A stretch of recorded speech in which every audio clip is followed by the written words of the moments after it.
Reketia, blessed be the name of the Lord. परमेश्वर का नाम धन्य कहलाया जाए. May the name of the Lord be praised. परमेश्वर का नाम स्तुति पाए. We should be in a lifestyle of worshiping and praising the Lord Most High. महान शक्तिशाली परमेश्वर की आराधना करना, स्तुति करना हमेशा हमारे द्वारा जारी रहना जरूरी है. Every day should be an opportunity where we take to praise God, worship God, exalt Him and lift up His name. और हर एक दिन हमें अवसर लेना है ताकि जो है हम परमेश्वर के नाम को ऊंचा कर सके, ऊंचा उठा सके, उसकी स्तुति आराधना कर सके, उसके नाम को बढ़ाने के लिए हर अवसर का मौका ले. You know, when we were at school जब हम स्कूल में थे and we used to not be able to complete our homework, और अगर हम अपना होमवर्क पूरा नहीं कर पाते थे, and someone else would help us out, लेकिन अगर किसी ने हमारी उसको पूरा करने के लिए सहायता की and then we would submit it. और फिर हमने टीचर को दे दिया homework, We thought we could fool the teacher. तो ऐसा करने से एक तरह से टीचर को मूर्ख बना दिया. But the moment the teacher would look up, लेकिन जब टीचर उन आंसरों को जांचती है she would see two different kinds of handwritings. तो वो दो जो है अलग अलग लिखावट देखती है, Knowing that this particular child and someone else has written that. क्योंकि टीचर तुरंत ही पहचान लेती है कि एक पुस्तक में दो अलग अलग रीति से लिखाई है, तो यानी कि दो अलग अलग लोगों ने एक पुस्तक में लिखा है. Because the teacher knew our handwriting. क्योंकि टीचर जानती है एक एक विद्यार्थी का लिखाई कैसा है. In the same way, there is an handwriting of God. वैसे ही एक ऐसा ही परमेश्वर की लिखावट होती है. And we must understand when the handwriting of God comes, what it really means. और हमें समझना है कि परमेश्वर की लिखावट जब हम देखते हैं तो उसका गहरा मतलब क्या है. God's handwriting is serious business. क्योंकि परमेश्वर की जो भी लिखावट है वो गंभीर बातें होती है. Let us go to Daniel chapter 5. आज हम जाएंगे दानियल की पुस्तक 5वां अध्याय खोलेंगे. It talks about Belshazzar, who is the king who's reigning at that very point of time. राजा बेलशजार के बारे में लिखा गया है जो उस समय शासन कर रहा था. We can open our Bibles wherever we are. हम अपने बाइबल को खोलेंगे. आप जहाँ कहीं पर भी हो अपना बाइबल खोलिए. It is good that we read and take notes. क्योंकि ये अच्छी बात होती है जब हम शिक्षण को सुनकर नोट्स करते हैं, लिखते हैं जो हम सुन रहे हैं. Verse 1. पहला वचन. I'll read the story out पहले उसकी कहानी देखेंगे and then we will understand it. और फिर उसे समझने की कोशिश करेंगे. Daniel chapter 5 verse 1 onwards. 5वां अध्याय पहले वचन से लेकर के. Belshazzar the king made a great feast for 1,000 of his lords and drank wine in the presence of the 1,000. बेलशजार राजा ने एक महान उत्सव को रखा 1000 उसके प्रमुख लोगों के लिए और मदिरा पिया उनके उपस्थिति में. But while he tasted the wine, he gave the command to bring the gold and the silver vessels which his father Nebuchadnezzar had taken from the temple which had been in Jerusalem, that the king and his lords, his wives and his concubines might drink from these particular vessels. उसने उस दाखरस को चखने के बाद बेलशजार ने आज्ञा दिया कि जो भी राजा नेबुकदनेस्सर ने उसके टाइम पर जो मंदिर से जो भी पवित्र सोने के चांदी के जो पात्र लाए थे उसमें जो है वो उस दाखरस को डालकर जो है इस्तेमाल करे और उन जो पात्रों में वो दाखरस डालकर उनको जो वहाँ प्रमुख लोग थे उनको उनकी पत्नियों को और सारे लोग जमा है वहां पर, उनको उन जो पात्रों में, जो पवित्र पात्रों में दाखरस डालकर पीने के लिए दे। And in verse 3, they did as they were told. तो क्योंकि बेलशस्सर राजा ने ये आज्ञा दिया था, तो सेवकों ने ऐसा ही किया And they drank wine from the same. और उन जो पवित्र पात्रों से उन्होंने दाखरस पिया। But in verse 5, अब आगे 5वें वचन में in the same hour, उसी समय लिखा है। when you say hour, it is a time. उसी समय का मतलब है वही समय जब उन्होंने पिया, उसी समय की बात है जब ऐसा हुआ। The fingers of a man's hand appeared and wrote opposite the lampstand on the plaster of the wall of the king's palace, and the king saw the part of the hand that wrote. उसी समय जो है एक मनुष्य के हाथों की उंगलियों को सभी ने देखा, जो प्रकट हुआ, और जो दिए के सामने वाली दीवार पर जो है जो वो लोग राजा के महल में जो बैठे थे, वहीं पर जो है उनके सामने की दीवार पर जो है उन्होंने इस हाथ को लिखते हुए देखा। Then the king's countenance changed, and his thoughts troubled him, so that the joints of his hips were loosened, and his knees knocked against each other. इस हाथ को प्रकट होते देख राजा बहुत ही परेशान हो गया, और वो उस समय जो खुशी के जो स्थिति में था वो जो बदल गया, उसकी सोच बदली, परिस्थिति बदली, इतना वो भयभीत हुआ कि उसके घुटने तब भी जो है हिल गए, मतलब कि इतना वो डर गया। It means that he trembled. मतलब कि इतना भयभीत हुआ कि वो कांपने लगा, उसका शरीर कांपने लगा भयभीत होकर। I'll give you a little history here. थोड़ा यहाँ पर इतिहास देखेंगे।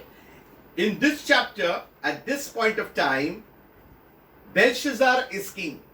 हम देखते हैं यहाँ पर बेलशस्सर जो राजा है इस क्षेत्र का। And earlier, his father, Nebuchadnezzar, is no longer the king of Babylon.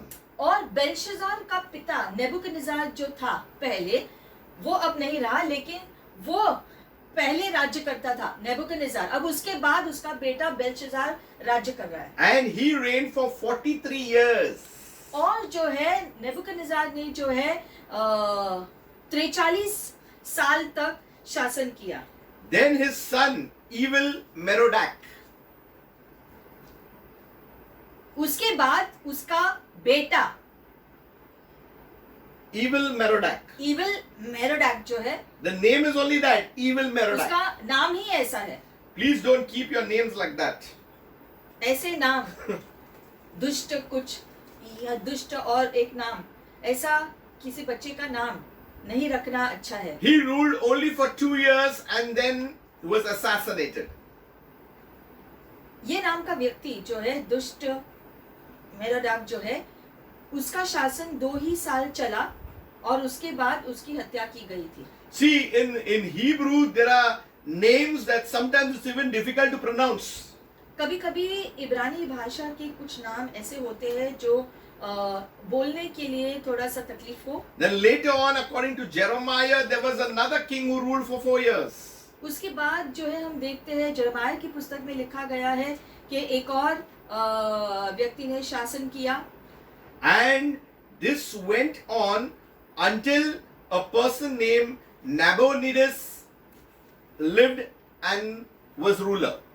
ये चलता गया जब तक नेबोडिनस ने शासन किया।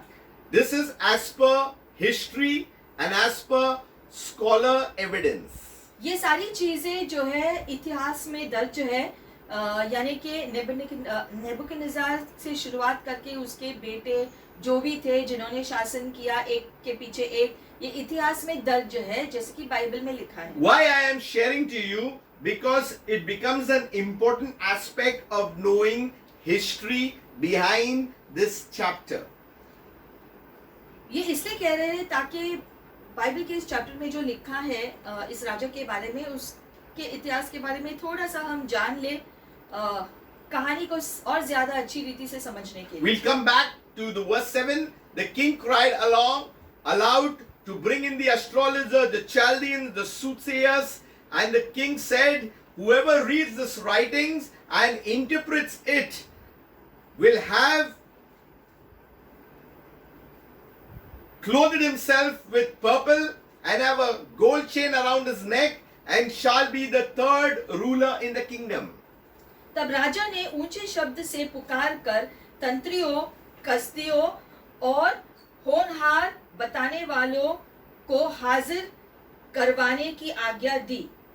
जब बाबुल के पंडित पास आए तब राज उनसे कहने लगा, जो कोई वह लिखा हुआ पढ़कर उसका अर्थ मुझे समझाए, उसे बैंगनी रंग का वस्त्र और उसके गले में सोने की कंठमाला पहनाई जाएगी और मेरे राज्य में तीसरा वही प्रभुता करेगा। Now, if the king is saying, okay, now you call for the interpretation, you call the soothsayers, you call the astrologers, you call whomsoever you want, and whoever is able to read this and interpret it for me, he shall be, there are three things. He shall be clothed in purple, he'll have a gold chain around his neck, and he shall be the third ruler of the kingdom.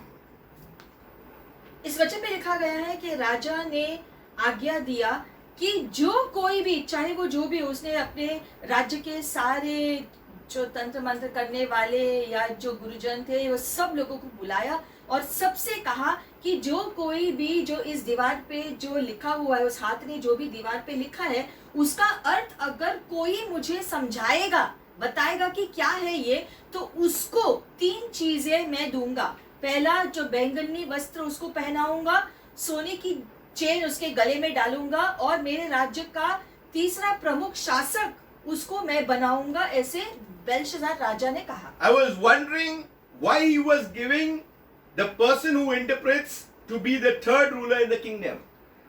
तो मैं सोच रहा था कि अगर कोई इस दीवार के लिखावट को अनुवाद करेगा, मुझे बताएगा इसका अर्थ क्या है, तो उसको तीसरा प्रमुख शासक क्यों वो बनाएगा, ऐसा उसने कहा। So who was the first and who was the second? Because third is going to be given to the interpreter.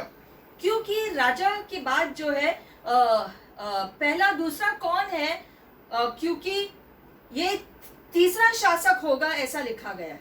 That's why I told you about a person called Nabonidus. He was there ruling and he had gone into war with the Medo-Persian army. इससे पहले हमने आपसे कहा था जो नाम नेबोनिडस, उसने जो है मीडो पर्शिया की सेना के साथ युद्ध को लड़ा था। And because he went out and didn't come back, Belshazzar was king.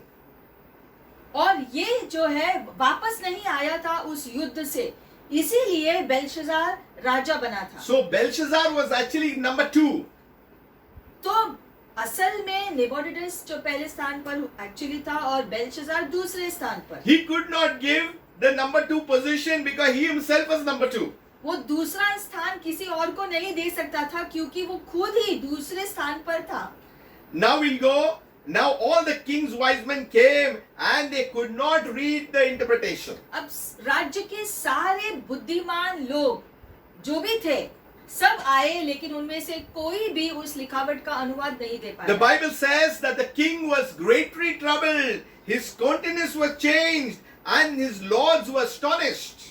9वें वचन में लिखा है कि राजा बेल्शाज़ार बहुत ही जो है चिंतित हुए थे इस बात से, उसका पूरा जो है स्थिति जो है वो बदल गई थी और उसकी ऐसी दिशा देखकर उसके सारे जो लोग हैं उसके चारों ओर वो भी अचंभित हुए कि उस लिखावट से राजा का ये हाल हुआ है। Imagine, he threw a party, there was 1,000 lords and everything, they were partying, they were enjoying, and suddenly one hand comes there and starts writing sometime, he's terrified. सोचो वो दृश्य कैसा दिख रहा है। राजा बेल्शाज़ार जो है वो अपने 1000 लोगों के साथ जो है उत्सव को मना रहा है, सब लोग जो दाखरस पी रहे हैं, मौज मस्ती कर रहे हैं, अचानक से उस आंगन में राजा के महल में जो है अचानक से एक हाथ, खाली हाथ दिखाई देता है और हाथ कुछ दीवार पर लिख कर छोड़ता है और उस लिखावट का अर्थ भी उनको नहीं पता है और अब वो लिखावट का क्या मतलब है इसको खोजने की जो है उसको जो है चाह आई है और इसलिए वो भयभीत हो गया कि अचानक ये हाथ आकर कुछ लिख कर गया। He was troubled in his thoughts. वो हाथ को देखने के बाद वो उसके सोच विचार की क्षमता चली गई, He had never seen like this before. क्योंकि इससे पहले कभी भी उसने इस रीति से कोई हाथ जो है अचानक से प्रकट होकर ऐसे कुछ भी करने का इसके पहले कभी नहीं देखा या सुना था। He never even heard of that before.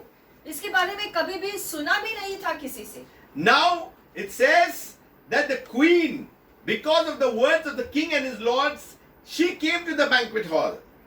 आगे लिखा गया है 10वें वचन में कि ये सारी चीजें होने के बाद जो है रानी भी जब उसने सुना कि ऐसा ऐसा हुआ है उत्सव में तो वो भी आई वहां। She said, "O king, you live forever.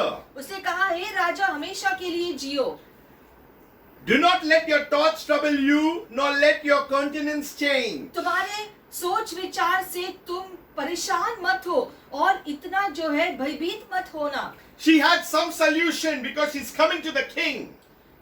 और वो राजा के पास आई सीधा, मतलब कि शायद उसके पास कोई हल है इसके लिए। You know, sometimes women have some secrets that they have and they bring it out.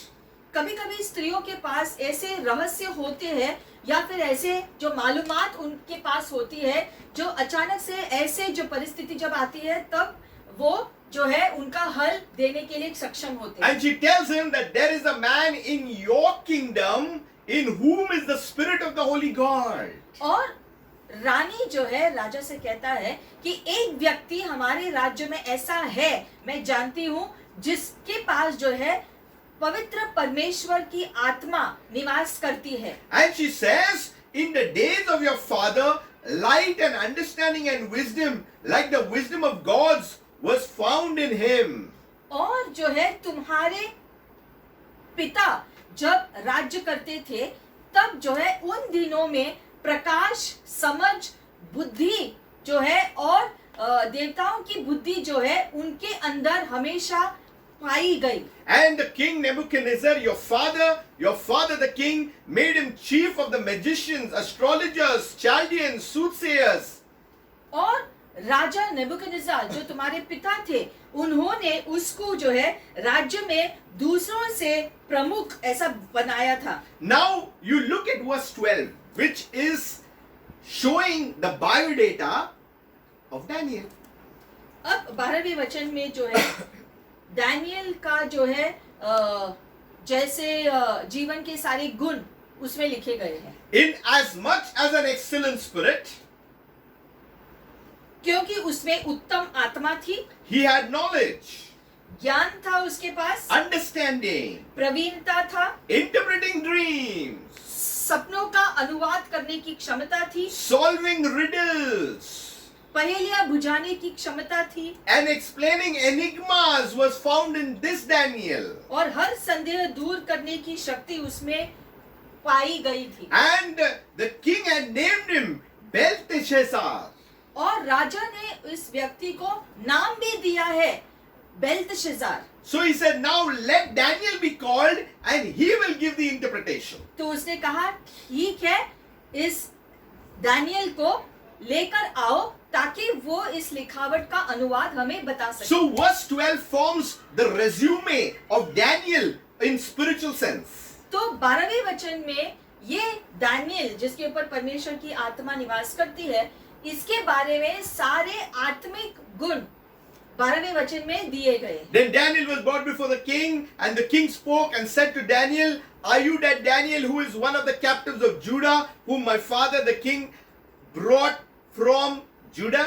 तो दानियल कहता है दानियल को जब सामने लाया गया, तब राजा ने दानियल से कहा कि क्या तुम वही दानियल हो जो बंदी बनाकर तुमको जूदा से लेकर आए थे मेरे पिता ने? I have seen your resume that you have the Spirit of God. मैंने सुना है कि तुम्हारे ऊपर परमेश्वर की आत्मा बसती है। I have seen your resume that you have the light and understanding and the excellence and the wisdom of God. मैंने जान लिया है कि तुम्हारे ऊपर परमेश्वर का प्रकाश, परमेश्वर की दिया हुआ समझ और जो है परमेश्वर का दिया हुआ बुद्धि तुम्हारे अंदर पाई जाती है। When you have the Spirit of God, people must recognize these characters within us. मतलब कि ये सारे गुण परमेश्वर की आत्मा से जुड़ी हुई होती है, और इसलिए ये सारे गुण हमारे अंदर होने चाहिए, दिखाई देने चाहिए, क्योंकि परमेश्वर की आत्मा हमारे अंदर बसती है। There are people with the Spirit of God, they can interpret, they can see things, they move into the supernatural, they move into a high level of understanding. और इसलिए परमेश्वर के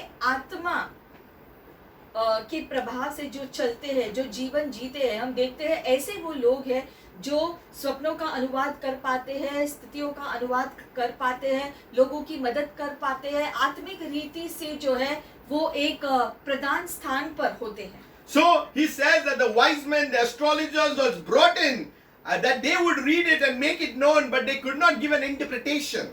और जो है वो दानियल से कहता है कि सारे तंत्रियों, कस्तियों और होनहार रीति से बताने वाले प्रधान लोगों से भी इसका अनुवाद नहीं हो पाया। But if you can give this interpretation, because I heard of you that you have the Spirit of God.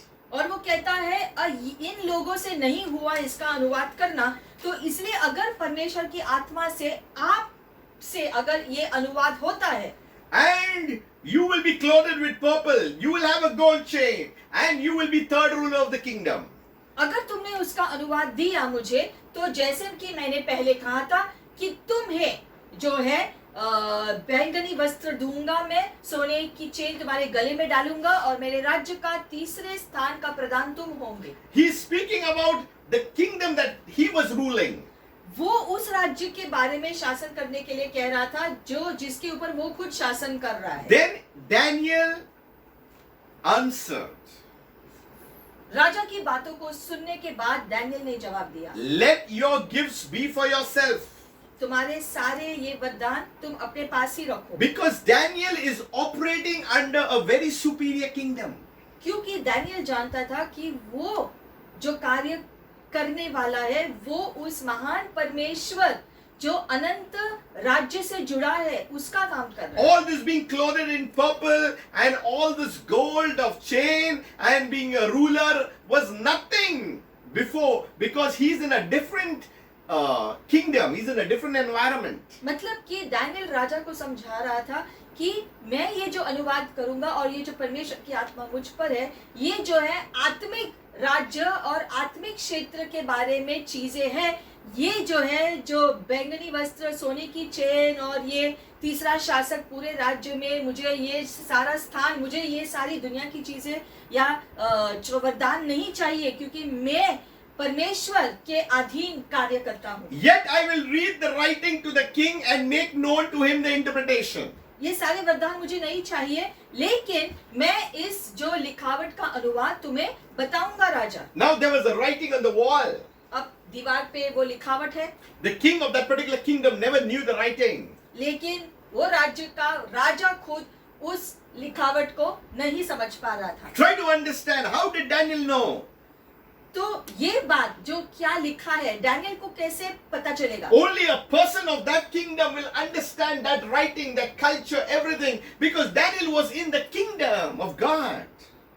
वो लिखावट जो दीवार पर उस हाथ ने जो लिखा था वो बेलशस्सर के राज्य का हाथ की लिखावट नहीं था, वो लिखावट दीवार की स्वर्गीय राज्य की लिखावट थी। इसके लिए स्वर्गीय राज्य की लिखावट को समझने के लिए स्वर्ग के राज्य का कोई व्यक्ति चाहिए, क्योंकि वो ही स्वर्ग के राज्य की लिखावट के अनुवाद आपको बता सकता है। See, before being born again, we had the Bible, the writings of God was in the Word of God, but we read it and we could not understand. But the moment we had the Spirit of God and we read the same thing again, something, the interpretation came out. उसी प्रकार से जैसे जो है जब हम साधारण रीति से जो पहले बाइबल जो पढ़ा करते थे, तब पवित्र आत्मा से उत्प्रेरित होकर हम उसको नहीं पढ़ते थे, ऐसे ही पढ़ते थे जो नाम के लिए। तो हम जो पढ़ रहे हैं उसका मतलब ही नहीं समझ में आता था हमको, इतनी कोशिश करने से हमको वो उसका मतलब नहीं समझ में आता था। लेकिन परमेश्वर की आत्मा को हमारे अंदर पाने के बाद अब पवित्र आत्मा द्वारा जब हम उसी वचन को पढ़ते हैं अब तो हमको उसका अर्थ समझ में आता है, उसका गहरापन हमारी आत्मा में उतर आता है। This story is getting more and more interesting. तो अब हम देखते हैं ये कहानी और जो है रुचिमय हो रहा है। Daniel never had to go into some trance to get it known because he was already operating in that kingdom. It was easy. He just knew and knew and knew what it really meant. तो Daniel को जो है जाकर एकांत में समय बिताने की जरूरत नहीं थी, क्योंकि दानियल निरंतर हमेशा परमेश्वर की आत्मा में जीवन जी रहा था। इसीलिए उसको तुरंत ही जो है आत्मिक चीजों के संबंध में चीजें आसानी से कर पाया। He never told the king, I'll just pray about it. Let me just pray. Let me just think. Let me ask God what it really means. और इसलिए डैनियल ने राजा को ऐसा नहीं कहा कि मुझे थोड़े दिन दे दो और फिर मैं प्रार्थना करूंगा और फिर मैं देखूंगा कि इसका मतलब क्या है, जानने की कोशिश करूंगा। ऐसा डैनियल ने नहीं कहा। I believe there is a measure of gifting. मेरा मानना है कि परमेश्वर के दिए गए वरदानों का भी अलग अलग स्तर होता है। There is a measure of understanding the things of God. परमेश्वर के चीजों को समझने के लिए भी अलग अलग समझ के स्तर होते हैं। When you have an excellent spirit, जब आपके पास ऐसी उत्तम आत्मा है, you operate in the wisdom given by God. तब आप परमेश्वर के दिए गए बुद्धि में कार्य कर पाते हैं। And Daniel was qualified to read the meaning, the handwriting on the wall. और इसीलिए डैनियल में वो क्षमता थी, क्योंकि वो परमेश्वर के आत्मा से जो है आत्मा में जीता था और इसीलिए आत्मा द्वारा जो लिखावट उसको समझ में आया। So in verse 18 he's saying, O king, the most high God gave Nebuchadnezzar your father a kingdom and majesty, glory and honor. 18वें वचन में वो कहता है, दानियल राजा से कहता है, हे राजा, सर्वशक्तिमान उच्च परमेश्वर ने नेबुकदनेस्सर यानी कि तुम्हारे पिता को एक राज्य दिया, उसकी महिमा दी, उसका जो है आदरणीय क्षेत्र दिया। Daniel was a person who operated under 4 kings. अब हम देखते हैं दानियल ने जो है 4 राजाओं के नीचे जिया। He knew exactly what's happening. और 4 राजाओं के नीचे रहने के बाद वो सारे राज्य के कार्यों को अच्छी रीति से समझ रहा था। He's telling about his own father. इसलिए अब डैनियल राजा के पिता के बारे में उसको बता रहे हैं। And it said in verse 20, but when his heart was lifted up and his spirit was hardened in pride, he was deposed from his kingly throne and they took his glory from him. और जब उसका हृदय ऊंचा हो गया घमंड में और उसकी आत्मा घमंड में कठोर हो गया, तब जो है उसका राज्य के यह सिंहासन उससे छीन लिया गया, उसकी महिमा ली गई। But then he's saying, but you are his son, Belshazzar. लेकिन तुम उसके बेटे हो Belshazzar, I have not humbled your heart. अपने हृदय को नम्र नहीं बनाया है। Although you knew all of this, हालांकि ये सारी चीजें जो घटी है पहले, ये सारी चीजों का ज्ञान है तुम्हें, you lifted yourself up against the Lord of heaven. फिर भी तुमने खुद को स्वर्ग के प्रभु के विरोध में किया है। You know what you did? You brought the vessels from the house of God and then you put wine and you offered it to the lords and the wives and the concubines and they have all been drunk with it. और Daniel अब राजा को समझा रहे हैं उसकी गलती। राजा उसके कहता है कि तुमने परमेश्वर के मंदिर के जो पात्र है, जो पवित्र पात्र है, उनको यहाँ पर लाया इस उत्सव में और इनमें दाखरस डालकर तुमने जो है इसमें से पिया और अपने पत्नियों को भी दिया और ये सारे लोगों को भी इसमें से तुमने दाखरस जो पिलाया है, ये तुमने गलत किया है क्योंकि ये पवित्र पात्र थे मंदिर के। And you have praised the gods of silver and gold and bronze and iron and wood and stone which do not see or hear or know, and the God who holds your breath in his hand. और लिखा गया है कि तुमने तो ऐसे देवताओं की स्तुति की है जो सोने के बनी है, चांदी के बने हैं, लोहे पत्थर के, ये सारी चीजों के बने देवताओं की तुमने स्तुति की है, जिनको तुमने ना कभी देखा है, ना सुना है, ना उनके बारे में कुछ जानते हो. But the God who holds your breath in his hand, you have not glorified him. ये सारे देवताएं तो देख नहीं सकती है, सुन नहीं सकती है, और लेकिन जो है वो परमेश्वर जिसने तुम्हारा श्वास अपने हाथ से दिया है, वो सारी चीजों का असली मालिक है. See, our breath is in the hand of God. यहाँ पर लिखा गया है कि हम जो सांस लेते हैं वो परमेश्वर के हाथों द्वारा है. If God says live, you live. If God says dead, you're dead.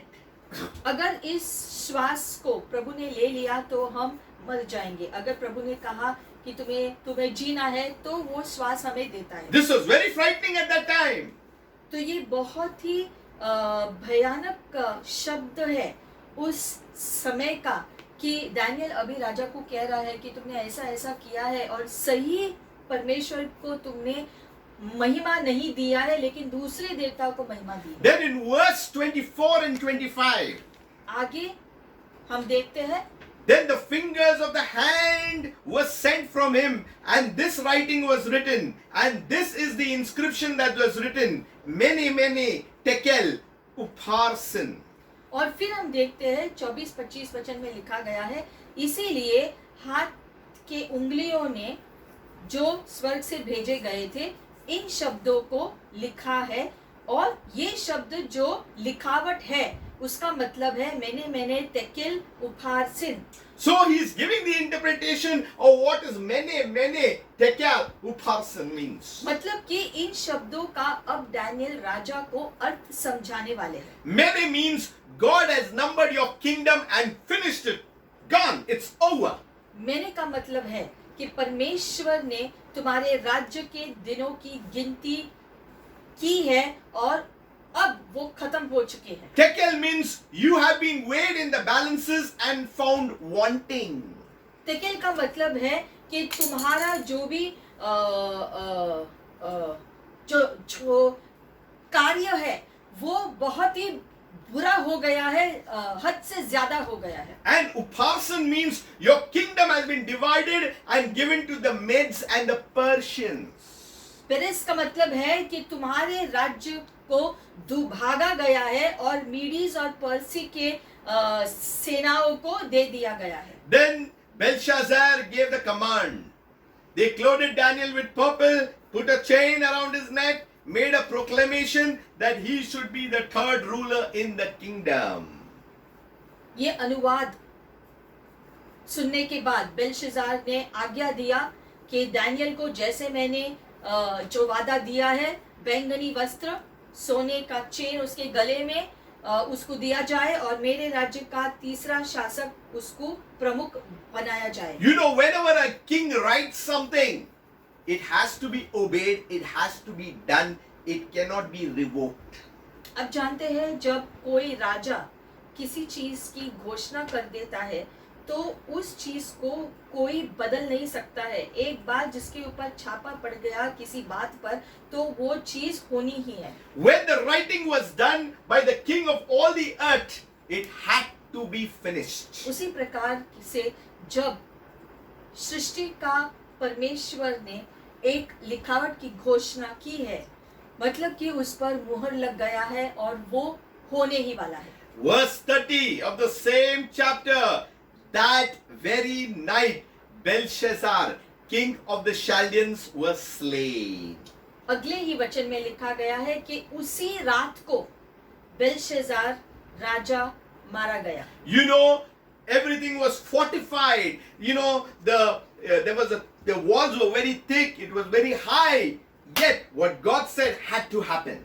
हम देखते हैं उस राज्य की दीवारें बहुत ही जाड़े थे तो मतलब कि उस पर कब्जा करना बहुत ही मुश्किल था। ऊंचाई में और चौड़ाई में भी बहुत ही मुश्किल था उस शहर पर कब्जा करना, लेकिन फिर भी जैसे कि परमेश्वर ने कहा था, वो राज्य के ऊपर किसी और ने शासन किया, कब्जा कर। So you see what happened right here was something that ended the kingdom, what was reigning throughout the age. तो हम देखते हैं इतने पीढ़ियों से जो वहां पर एक जो पीढ़ी का शासन हो रहा था उस राज्य में, वो राज्य का अंत हो गया, उस जो पीढ़ी का राज्य का अंत हो गया उस एक गलती की वजह से। They touched the vessels क्योंकि from the temple, and this is what happened.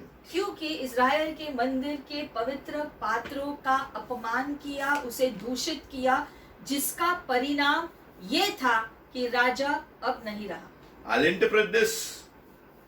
The Bible says in the New Testament, you are vessels of honor. Bible में लिखा गया है कि आप आदर के पात्र बनाए गए हो। If anybody touches the vessels, God's vessels, be careful. परमेश्वर के पवित्र पात्र को अगर कोई हाथ लगाएगा या हाथ लगाने की कोशिश करेगा तो ऐसे लोग चौकन्ने रहे। I'm speaking from God's word. परमेश्वर के वचन से हमें ये मालूमात आती We है। need to understand how to interpret things in the present time. परमेश्वर के वचन का अनुवाद आज के दिन में, वर्तमान के समय में कैसे हम समझ सकते हैं, इसको समझना बहुत जरूरी है। Belshazzar, the Lord, took things for granted. Belshazzar राजा ने चीजों को बहुत हल्की रीति से ले लिया, Those vessels were holy. क्योंकि वो पात्र जो है, वो मंदिर के पात्र पवित्र थे। And they defiled it by putting wine and drinking from it. लेकिन बेलशस्सर राजा और उसके सारे प्रधानों को उस पवित्र पात्र में दाखरस पीकर, उस जो पात्रों का इस्तेमाल करके उनको दूषित किया है, इसलिए ये महान गलती उसने की। The Bible says that you are the temple of the Holy Spirit. Bible में लिखा गया है कि आप पवित्र आत्मा के मंदिर हो Do not defile the temple. और इसीलिए इस मंदिर को दूषित मत करो। Our bodies are the temple of the Holy Ghost. हमारे शरीर पवित्र आत्मा का निवास स्थान है। Many a time we stray away from the Holy God, and our bodies, our minds have been influenced by the thoughts of the enemy. बहुत बार इस दुनिया का शत्रु जो है वो हमारे जो पवित्र पात्र होने चाहिए उसको दूषित करने की पूरी कोशिश करता है। तो हमें चौकन्ना रहना है ताकि हमारे पात्र हम जो पवित्र रखे उसे दूषित होने न दे। So the Bible is very clear about the handwriting. Whatever God says, it has to be completed. It has to be finished. And that happened that same night.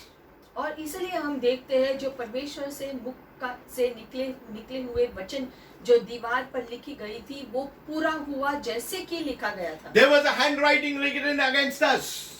हमारे विरोध में भी ऐसे ही लिखावट दर्ज था। We were destined to death and hell. और उस लिखावट के अनुसार हमारा अंत नरक में होना था। King Belshazzar never had a savior. Belshazzar राजा के पास कोई उद्धारकर्ता नहीं था जो उसे बचा सके। There was a handwriting written against us. I'll show you from God's word. परमेश्वर के वचन में लिखा गया है कि हम सबके विरोध में भी एक लिखावट थी जिससे हमारा नाश हो सकता था। If you go to Colossians 2, verse 13. कोलोसियंस 2 अध्याय 13 वचन। And you being dead in your trespasses and the uncircumcision of your flesh. तुम जो अपने पापों में मर गए हो और तुम्हारे मांस के खतना न करने से He has made alive together with him, having forgiven you of all trespasses. उसने तुम्हारे सारे पापों को जो माफ किया है अब, और तुम्हें जीवित बना दिया है। Verse 14. Having wiped out the handwriting of requirement that was against us, which was contrary to us, and he has taken it out of the way, having nailed it to the cross. 14वें वचन में इसके बारे में लिखा गया है कि हमारे खिलाफ सारी वो लिखावट जो हमारे विरोध में थे, हमारे पापों की वजह से, वो सारी लिखावट को मिटा दिया है, उसने क्रूस पर डाल दिया है। There was a handwriting against us. हमारे खिलाफ एक लिखावट दर्ज था जिससे हमारा नाश हुआ We था। strayed away from the Holy God. क्योंकि हम पहले परमेश्वर से दूर थे, We ourselves were defiled. पाप की वजह से हम दूषित हो गए We needed the cleansing. और हमें शुद्धता की बहुत जरूरत थी। King Belshazzar never had a savior. He had an interpreter. बेलशजार के पास एक अनुवादक था, लेकिन उद्धारकर्ता नहीं मिला उसे। Daniel could interpret, but he could not save him. Daniel उस लिखावट का अनुवाद राजा को दे सका, लेकिन दानियल राजा को बचा नहीं सका। But today we got the savior who cancels and wipes out that handwriting that is against us, and death has been defeated. लेकिन आज Hallelujah. हम सबके पास एक शुक्रिया, उद्धारकर्ता सिंधुया, है, यानी कि वो यीशु मसीह है, जिसने क्रूस पर अपने लहू को बहाकर क्रूस पर हमारे पापों का दंड अपने ऊपर ले लिया और हमारे खिलाफ जो भी थे जरूरत है वो सारे चीजों को मिटा दिया, ताकि हम The handwriting spoke against us. वो लिखावट जो हमारे विरोध में था हमारे पापों की वजह से, It was legal document against us. वो हमारे खिलाफ कानूनी सबूत था कि हमने ये सब किया था। We were going down to the pit.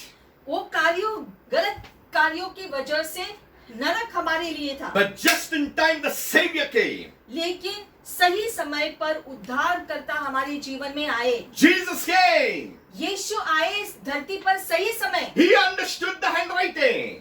और यीशु ने समझा कि वो लिखावट जो हमारे विरोध में है वो क्या असर ले आएगा। He not only interpreted the handwriting, but he erased it by the blood of Jesus by nailing it on the cross. और यीशु ने उस लिखावट को जो हमारे विरोध में था उसको समझा ही नहीं, लेकिन जो है उसका अनुवाद करके उसको बदल दिया और वो लिखावट को क्रूस पर डाल दिया, जिससे वो खुद जो है उसने अपने ऊपर ले लिया और हमें आजाद किया। In Daniel, the handwriting demanded the life of King Belshazzar. Daniel के अनुवाद से जो है बेलशजार का जीवन नहीं बख्शा गया। There was a handwriting that demanded our lives. हमारे खिलाफ जो लिखावट थी उससे हमारा जीवन जो है विनाश के रास्ते पर होना तय था। But Jesus came and gave his life so that we could have life and life abundantly. लेकिन यीशु ने रखिए हमारे आशीर्वाद सारे पापों का दंड अपने ऊपर लेकर उद्धार हमें दे दिया, हमारे सारे पापों को क्षमा कर दिया, इसलिए क्योंकि हमने यीशु को स्वीकारा। And verse 15 says of Colossians 2, having disarmed principalities and power, he made public spectacle of them, triumphing over them in it. और लिखा गया है कुलुसियों 2 अध्याय 15वें वचन में लिखा गया है कि उसने सारे दुष्ट शक्तियों को जो है खत्म कर दिया जो हमारे विरोध में था, और जो है शत्रु और उसके सारे कामों को खत्म कर दिया। So there was a handwriting in the Old Testament. You could not erase it. You could not do anything. Your life was gone.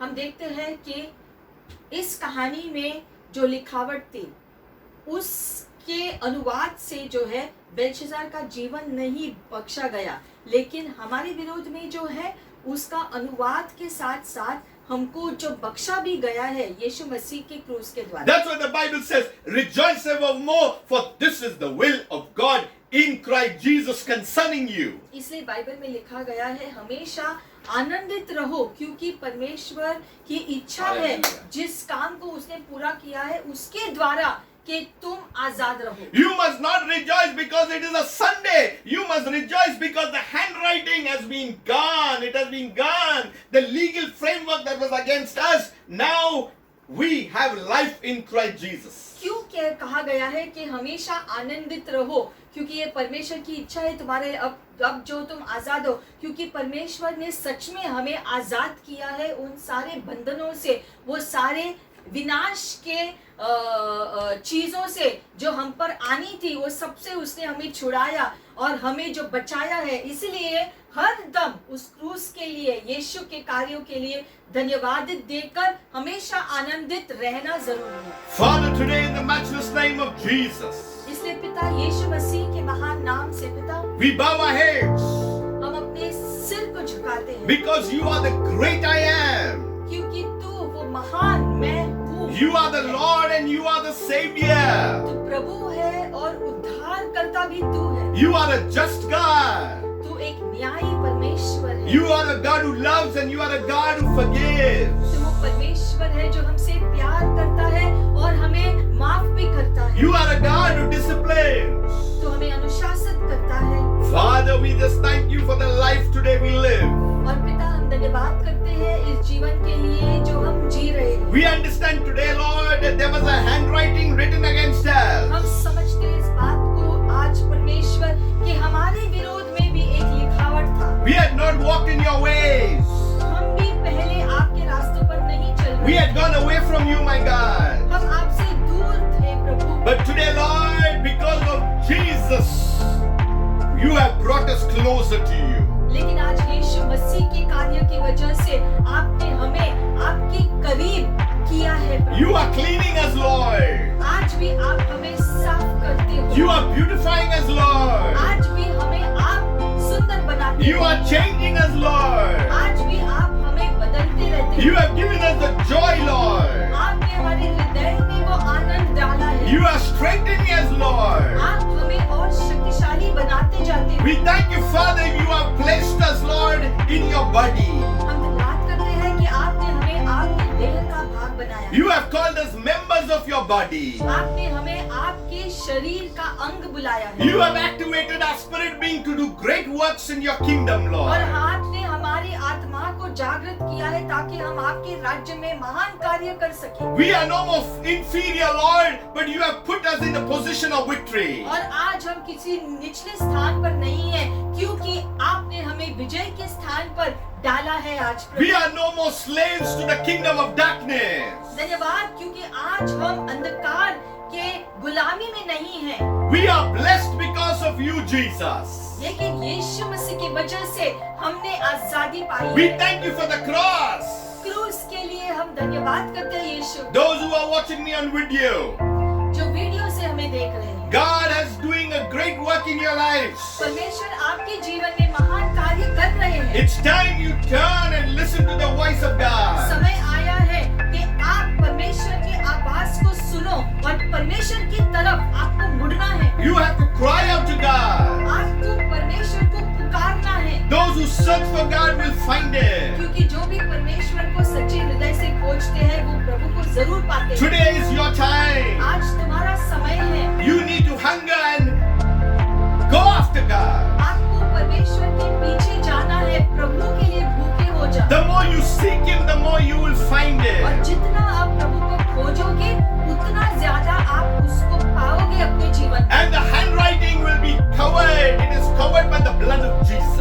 आपके विरोध में जो भी लिखावट होगी वो सब यीशु मसीह के लहू द्वारा साफ हो जाएगा। We thank you, Father, that the handwriting that is against us has been outlawed. धन्यवाद करते हैं पिता परमेश्वर कि आपकी वजह से प्रभु यीशु के कार्य से, यीशु के क्रूस से हमारे विरोध के सारे लिखावट आपने बुझा दिया। And thank you, Lord, you have put us in victory position. और धन्यवाद कि इस वजह से आपने हमें विजय के स्थान पर खड़ा कर दिया है। Father, we give you all glory. और इसलिए सारी महिमा आपको देते हैं We पिता want to परमेश्वर। bless your holy और हम name. आपके नाम को धन्य कहते हैं प्रभु, You are a great क्योंकि God. तू महान परमेश्वर है। You are the mighty God. तू महान शक्तिशाली परमेश्वर You are the है। wonderful तू God. अद्भुत परमेश्वर You है। are the keeper of all promises. और सारे वादों को रखने वाला तू परमेश्वर है। Oh, Father, we just love your holy name today. इसलिए पिता आपके नाम से हम प्रेम करते हैं प्रभु, There is no one like you. क्योंकि आपकी तरह और दूसरा कोई नहीं है। Kingdoms will come and kingdoms will go. राज्य आएंगे और राज्य चले जाएंगे, Rulers will come and rulers will go. शासक आएंगे और शासक चले जाएंगे, Nations will arise and nations will fall. अलग अलग राज्य आएंगे और चले जाएंगे, But your kingdom is from everlasting to everlasting, my God. लेकिन आपका राज्य हमेशा के लिए टिकने जीतने वाला राज्य है। I speak to the people who are hearing this word. इस समय जो इस वचन को सुन रहे हैं, हम इस समय घोषणा करते हैं आपके जीवन के लिए। I speak the peace that passes all understanding in your life. वो शांति हम घोषणा करते हैं आपके जीवन के लिए जो हर दुनिया के समझ से ऊपर है। I speak the goodness of God that comforts you all times. परमेश्वर की भलाई आपके जीवन में प्रवेश करे इस समय। That's why it's no more I that live, but Christ that lives in me. जिससे अब मैं नहीं जीता हूँ लेकिन यीशु मुझ में जीता है। Let our words not be lip services to God. अब से हमारे शब्द सिर्फ कहने के लिए ना हो, The world outside is dying and is crying. क्योंकि बाहर की दुनिया के लोग भी पीड़ित हैं, समस्याओं में है, दुखी है। There is a handwriting against those who do not know Jesus. और जो लोग यीशु मसीह के बारे में नहीं जानते हैं, उनके खिलाफ वो लिखावट अभी भी है जिसकी वजह से विनाश के रास्ते पे है। It's only the cross of Jesus Christ of Nazareth that can save them. क्योंकि सिर्फ यीशु मसीह के लहू द्वारा, वो क्रूस के द्वारा ही उनके विरोध में जो भी लिखावट है वो मिट सकता है। ये उनको जानना जरूरी है। Father, we thank you, Lord, इसलिए पिता, हम आपको धन्यवाद करते हैं for the great thing that we have learned from the story of Daniel. Daniel की कहानी से जो सीख आपने हमें दिया है आज, उसके लिए हम धन्यवाद करते हैं। From the handwriting, Lord, that was written against the king. राजा के विरोध में जो लिखावट था उस कहानी में। And we thank you because of Jesus and his blood at the cross, that handwriting is no more against us. वो लिखावट उसे नहीं बचा पाई, लेकिन हमारे विरोध में जो भी लिखावट है वो यीशु मसीह के लहू के द्वारा मिटा दिया गया है और हम शुद्ध किए गए हैं। Watch this video and be blessed. Shalom. Have a blessed and fruitful week ahead. इस वीडियो को देखकर आशीषित हो जाओ और आपका आने वाला हफ्ता आशीषित हो जाए।